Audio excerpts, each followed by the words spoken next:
Okay, welcome to the Working Wellbeings podcast, episode 1, day 1. Amazing. First guest in the pod. How are you feeling this morning? Yeah, good. Really hopeful. I'm dead excited. And I think the venue and how they've put it all together, it's beautiful. It's so open. Yeah. I think they've done a fabulous job of it. Yeah, really open space, and then we jam you in a small little pod. Yeah, but you know what I'm loving about this is that I can't hear anything. It's beautiful because it gets really noisy in exhibition halls, doesn't it? It does. I should have really started by getting you to introduce yourself, Eileen. Lovely to have you on the podcast. Tell us who you are and a little bit more about yourself. Yeah, sure. So my name's Eileen Donnelly and I'm the founder and I'm the CEO of Ripple&Co. We're all about workplace wellbeing. So anything at all to do with wellbeing, that's where we are. So I founded the company about 7 years ago now. Okay. After having spent about 20 odd years in the corporate sector. Latterly as a director in a global FTSE 250, so now being CEO of a small team in a micro startup is really quite a change of direction. Yeah. But not in the sense of our clients tend to be the big nationals and sometimes even the multinationals as well. So it's kind of familiar ground to me from where I used to work. And what that does is it really helps me understand that really where the training is being deployed, but also we all know wellbeing doesn't necessarily have a budget. So I'm very well used to having to fight for budget in the corporate sector, present to the board, give them the business case, give them the moral imperative. So it's nice to work with my peers from the corporate sector, even though now I'm running my own business, which I love. God, yeah. So was there a moment of inspiration that moved you from the corporate world to the thing that you're doing now? Yeah, there was actually. There was a couple of moments that came together. The first one was really just very personal circumstances. My husband and I adopted children, and I'd been headhunted for my director role in the Northwest, so I'd moved from a career in London to the Northwest, and I wanted to take a good amount of adoption leave. And unfortunately, the role I was in was made redundant whilst I was on adoption leave. And I thought, you know what, I can't race back down to London. I have to be a more present mummy. Genuinely, I am rewriting the blueprint of what motherhood looks like for these children. They've just had such bad experiences, so I couldn't then not be present and be commuting to London. So tried to find another job in the Northwest. I couldn't, so I thought, well, I'll do something myself then. And then I talked to someone about mental health first aid. And that was the starting point. I think when you hear a message that really resonates, you want to explore it further.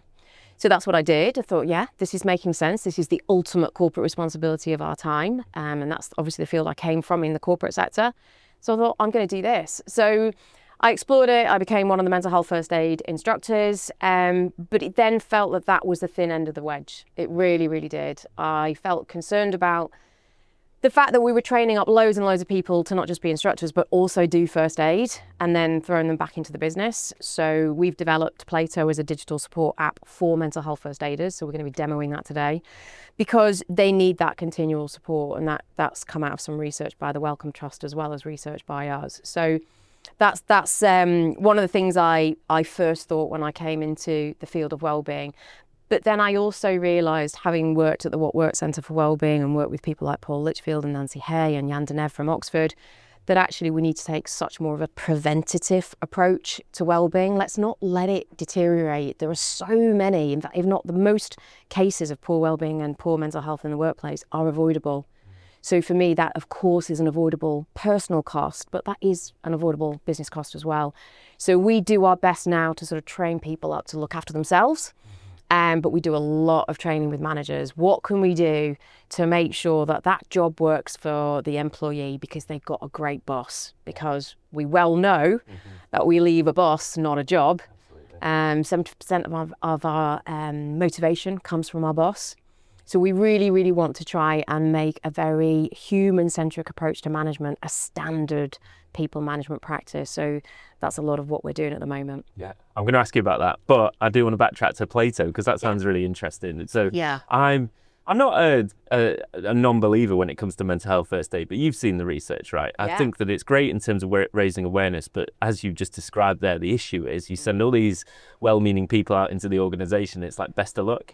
Best of luck with that. And the risk is it might impact their own well-being. They might overstep the mark sometimes and take on more than they possibly could or should. So it sounds like the support that you're offering them is well needed, I would Changing say. it, yeah. It's basically mental health first aid generation 2.0. Yes. Yeah, I like that. But I'm going to backtrack even further then. So for me, it's how you select those mental health first aiders. And in all of the research that we did, I didn't find one company that purposefully selected them. Is that true? Yep, not one. It's just volunteers, right? They just volunteer. And anyone, it's an open door, anyone can come in. Now, it's important to say that if anyone wants to support colleagues, if anyone wants to be a champion of wellbeing, fabulous. But to be a peer support is something that takes certain kind of qualities, and it isn't necessarily skills in being a peer support. It's actually your personal resilience to be able to distance yourself from the conversations you're having at the right moment, to look after yourself, to know when to pull back, to know when to signpost, and to be doing it for the right reasons.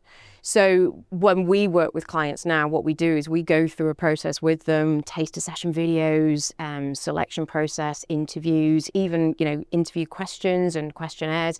The idea really is we're informing the volunteer of what it will be like to be a mental health first aider. So often they just disqualify themselves and go, it's not what I thought. Or what it's also doing, and this for me is really important, it's ensuring that the company, the employer, is doing a risk assessment of the person volunteering, because they are an agent of the business. They're being trained on company time, paid for by the company, and then performing their role in company time. That makes them an agent of the business, fulfilling in part the duty of care. So for me, that has to be the right person. And if it's not, then the risk is increased for the person themselves, the person they're helping, and then the employer as well if they get it wrong. So that's the first step. Then some really good quality training. There's lots of it out there. We do it as well. Lots of it out there. But then for me, and this is where the research really comes in, it's then supporting them on an ongoing basis, making sure that they are signposting, they're not getting emotionally attached to what's happening. I mean, in our research, there was one piece of qual research we did where one particular mental health first aider had been talking to an employee, a colleague, on a fortnightly basis for a year. That's not a peer support, that is a counsellor. And when quizzed about how much training she had literally just had mental health first aid training. So that's what we're trying to avoid.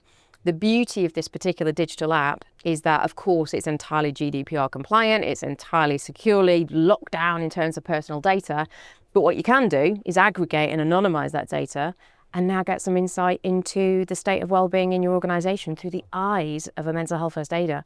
So we're seeing employee survey data and Plato data sort of really coming together and creating a rich picture of what the wellbeing footprint is within the organisation. I love that, and it will give you themes, will it? There's things that are coming up. What are the themes? Have you spotted anyone recently? Yeah, so, I mean, perhaps not surprising, we've seen an employee survey on one particular subscriber company was saying that energy management was quite an issue for employees. So the issue there, of course, is going to be that people are going home, they're not in a state of recovery, they're coming back into work, they're still tired. What the data from Plato told them is that people are actually struggling with their sleep. So those two pieces of data fit together. So then they know, right, we need to put some interventions into place to check that people have got good sleep hygiene, and then they're taking time to recover so they can come back and be the best version of themselves the next day. So a really great example of how, yes, it is one single point of data, but then it plays into other data that the employer is gathering in other means. Yeah, I love that. There's a real theme at the moment about personalising support for people, so fix the workplace first and foremost, right? Reduce the harm. But in terms of the individual, personalising that, and mental health first aid, if supported properly, is a really effective way of doing that, I think. Yeah, that personalisation is a really nice feature within Plato. So what you do when you log a conversation, simple, dead quick, but what you do is you have a little checklist which mirrors the training that you did. So what's causing the distress and what impact is it having? Those boxes, when ticked, will then draw signposting resources from a library of resources that we've put together and curated, but also we've uploaded internal resources from the employer. So it's now drawing together a personalised pack of signposting resources from internal and external sources that the first aider can then send on to the employee immediately. They're not having to scroll on Google and get all sorts of different sources of info. It's literally a nice little personalised pack of resources that they can send on, totally personalised. Sounds good. Would you ever sack a mental health first aider? Not sack, but you know what I mean. Yeah. Is there a point at where you would intervene and say, I don't think this role is doing you, or? We advise. Yeah. So the risk is entirely to the employer. So we advise them of the level of risk as we perceive it. So we have the questionnaires assessed by a clinician, and they will make an assessment based on their judgment of whether that person may be at risk in this role. And usually that risk is that they may well become vulnerable and triggered and not fare well. But we actually assess them all the way through the training. So our trainers are experts. They know to look out for signs as if someone may not be suited to this role. And it has happened. We did have someone who was clearly still dealing with the emotions that she had experienced as a result of witnessing or being very close to self-harm of a friend of hers who she lived with. And we just felt the way she was describing that personal story meant she hadn't really worked through it yet. So we just advised the employer, it might not be the right time, but you decide. And then, of course, if someone isn't a right fit, what we want to do is say there's loads of different ways you can support. You can go to local charities and volunteer there. You can be a champion of wellbeing, but to be there as a support from someone else, you're perhaps just not right now in the correct place for that. So we've not sacked them. There is being a mental health first aider to look after the mental health first aiders that have been left. Absolutely, because it does happen, and certainly in our research we were finding that employers had mental health first aiders who were going off sick. So we need to protect them as much as protect those who they are supporting. So we do, again, this is why we want that continual support. So we're able to track their activity. How often are they speaking to people? Are they speaking to the same person more than 3 times, for example? How long are these conversations that they're having? And then they go into what we call reflective practice on a monthly or bi-monthly basis, where they, in a group setting within their company, they will chat to a clinician who has supervision skills, and we'll find out how they're faring, reassure them they've done the right thing, but then maybe point them in different directions. But that's where we're also risk assessing as well. Is this person still okay? Because, of course, we all go through different life events.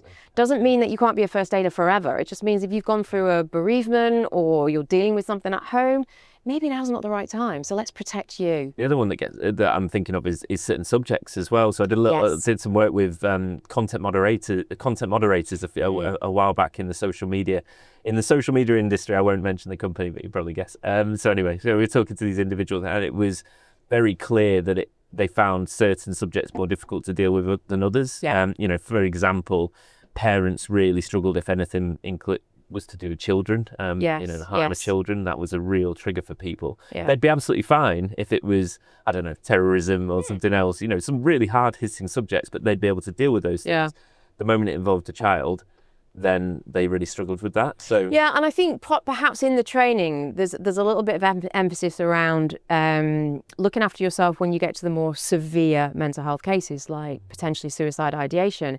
However, I think you're absolutely right. It could be a bereavement, children, miscarriage, which you wouldn't classify as a mental health crisis, but actually if it triggers you because of a personal experience.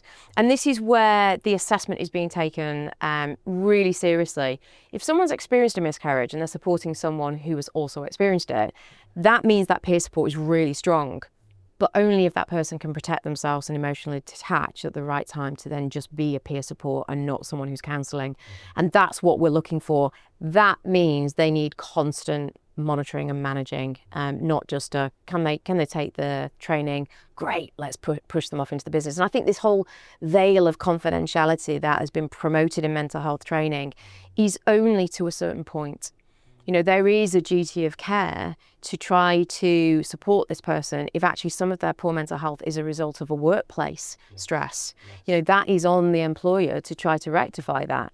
So we want the mental health first aiders to be really clued up about it isn't just if someone is at risk of harm or someone they're talking about is at risk of harm. It's also if the employer is at risk because there's something they should be doing because of a toxic worker relationship, for example, or over demands and workload. So it's a tough job, and we want to make sure that the mental health first aiders have the tools that they need to do it really well and look after themselves at the same time. It's good to hear. Have you got a relationship with Mental Health First Aid England around this? Or? No, we haven't. They do have, of course, an app themselves. Right. It's not a data gathering tool at sort of a company level.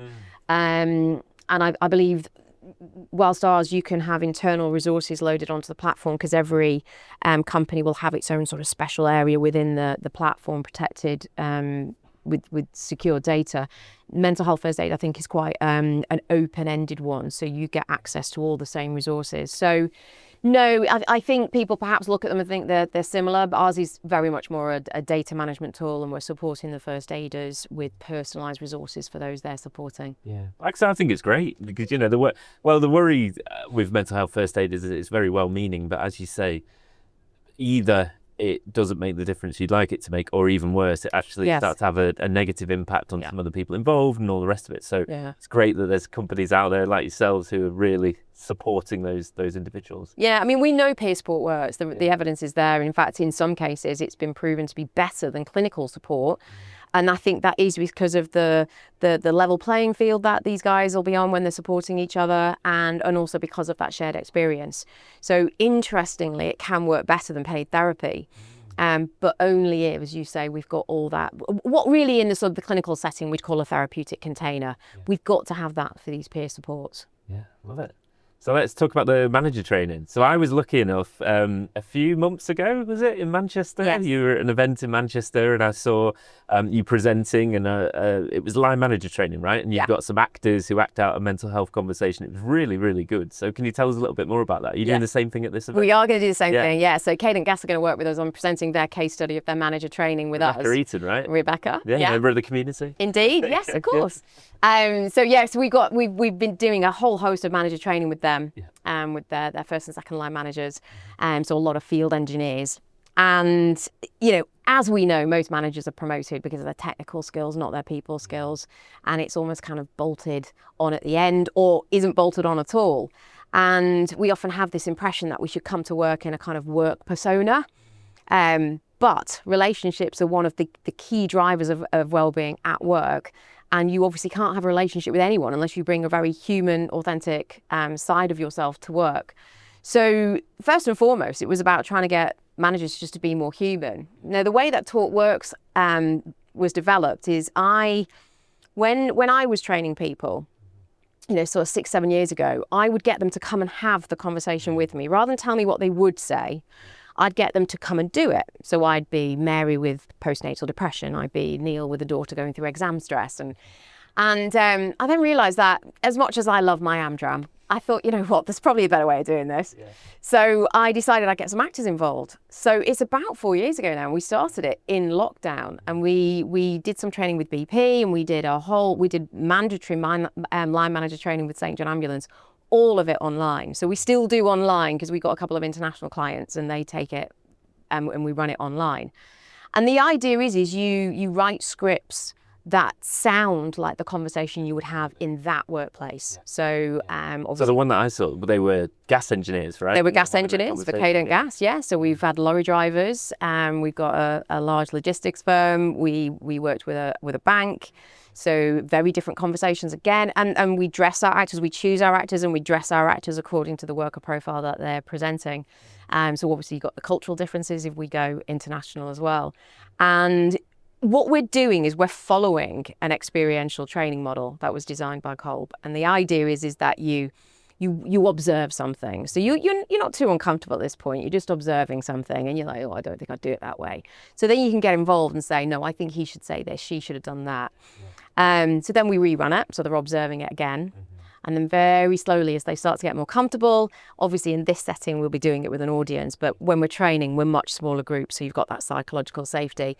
It's that safe space that we want people to sort of trip up and make the mistakes and say the wrong thing, but just try out actually saying it, experiencing it themselves, and putting themselves just on the edge of the comfort zone, because that's where the learning really, really takes place. So when they do come to a situation, they've already said it. It's a bit like that muscle memory, isn't it?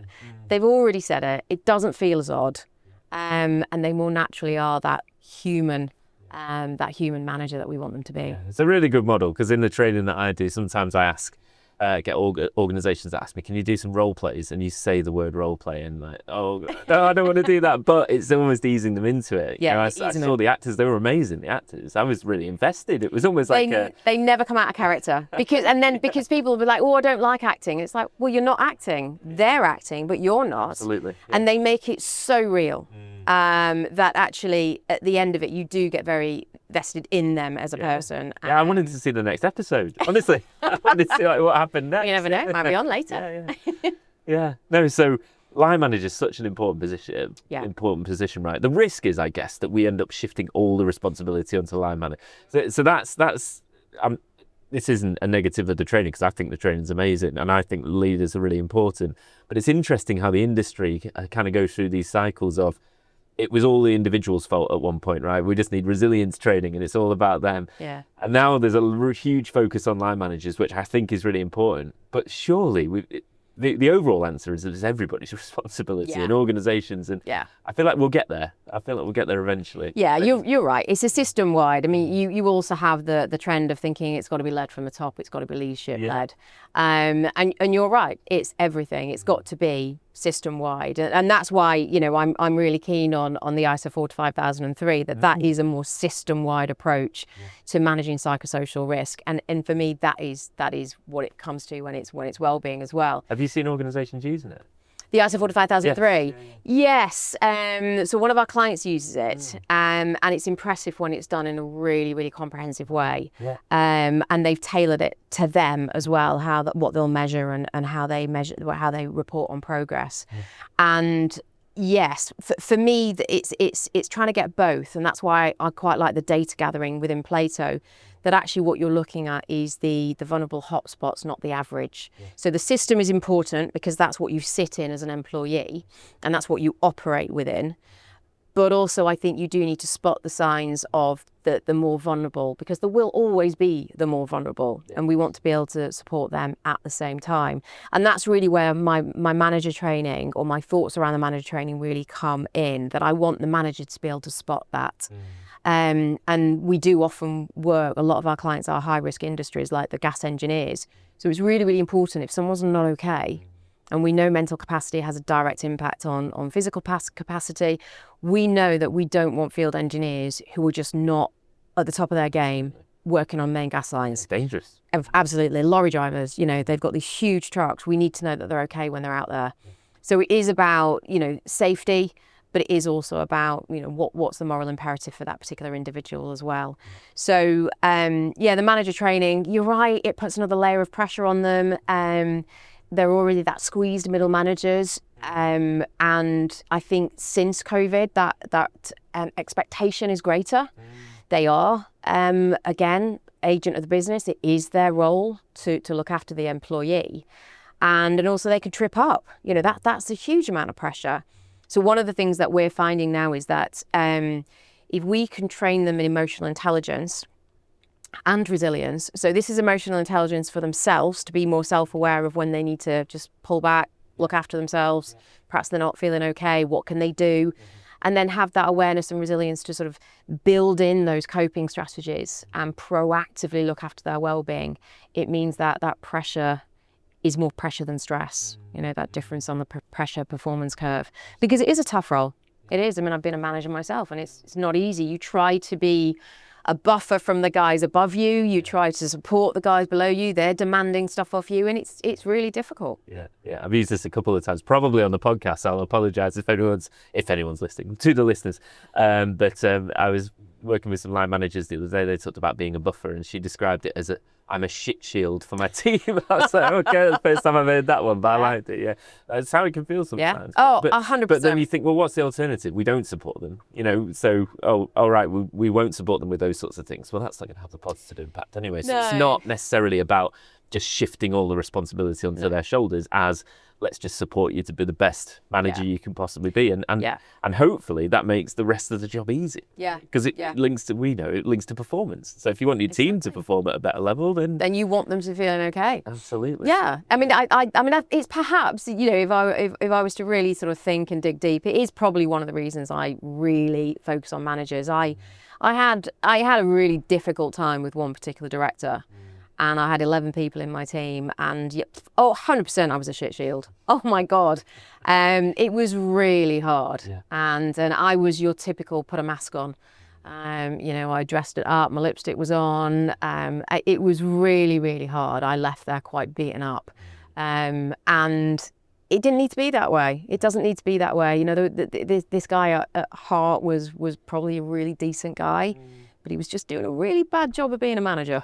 That's it, isn't it? No one's, very rarely, if ever, have I met managers who are maliciously sat there thinking, how do I make people's lives a misery? There's not many. There aren't many people like that. And I think that's what we're trying to tap into. Yeah. We can teach. Well, I mean, a really good example, when we were training BP, I had a particular manager who, very senior, and in the scenario we presented was a worker who wanted to do her best. She was really ambitious, but she was overworking and becoming very anxious. So that was the case that was presented. And the director started to give her a pep talk. I believe in you, you can do it. And the very, very first, and mental health first aiders will know this, is like first connect with that feeling, validate how they feel. Fix it. Don't try and fix it. So this guy was doing the best he could. That's what he thought this girl needed, to have a pep talk. And it's quite a wake-up call to kind of go, you know what, when you're doing the pep talk, you're kind of glossing over how she really feels. It's like, oh my God, yeah, I am. Wow. I haven't thought of it that way. Yeah. Absolutely. Well, look, we're almost out of time. But I can't let you leave because because you mentioned ISO, so I could ask you about psychosocial risk, right? Yeah. Do you think AI is a psychosocial risk, or do you think it's a control measure? So, do you think will end up causing people stress, or do you think it's a potential solution to that stress? I think you're going to say a bit of both.